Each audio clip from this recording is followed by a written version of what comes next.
ఈ డోర్మౌస్లు ఏ సీజన్లో నిద్రపోతాయి?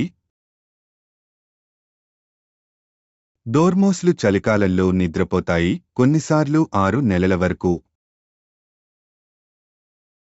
డోర్మౌస్ తోకకు ఏమీ ప్రత్యేకత ఉంది? ప్రమాదంలో ఉన్నప్పుడు డోర్మౌస్ దాని తోక చివరను తప్పించుకునేందుకు ఒక ఉపాయంగా వదులుతుంది.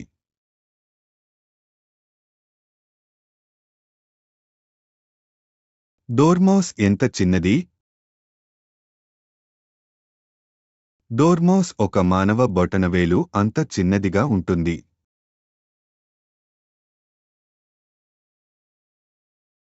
డోర్మౌస్ పేరు ఎలా వచ్చింది? సమాధానం తెలిస్తే దయచేసి కామెంట్స్లో తెలపండి.